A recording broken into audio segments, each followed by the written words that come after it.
De repente surgiu no meio do povo um alemão animado e faceiro. Tira o pente da gibeira do colete e diz que vai dar uma canja pro gaiteiro. Tira o pente da gibeira do colete e diz que vai dar uma canja pro gaiteiro. Estufa o peito e tapeia o chapéu, gruda o beiço no peitinho e sai tocando. Tira o gaiteiro da frente do microfone e desse jeito fica pedelhando.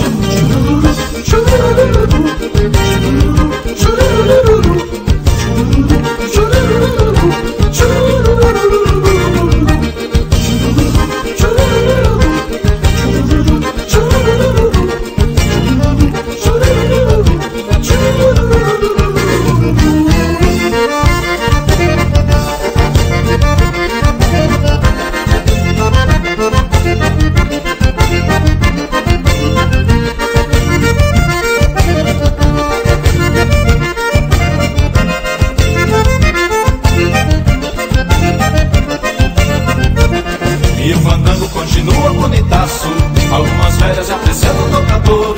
A pionada se aconchega no namoro, com as prendas vão falando de amor. E na cadência dessa maneira gostosa se retempera a cultura de um povo. Na emoção desse momento bonito, o alemão do pente reaparece de novo. Na emoção desse momento bonito, o alemão do pente reaparece de novo. Estufa o peito e tapeia o chapéu, gruda o beiço no peitinho e sai tocando. Tira o gaiteiro da frente do microfone e desse jeito fica bedelhando.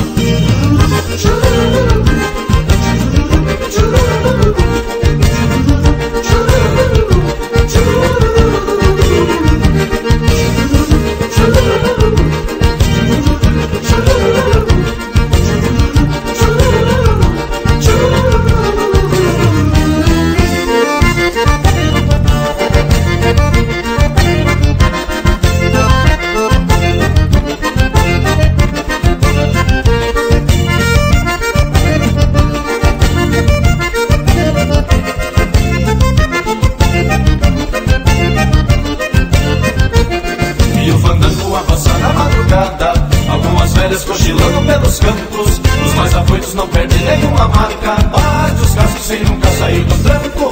Dali a pouco o patrão sobe no palco e anuncia: ele é uma pra terminar, tchê. Antes porém do gaiteiro abrir a gaita, o alemão do pente já começa a pedelhar.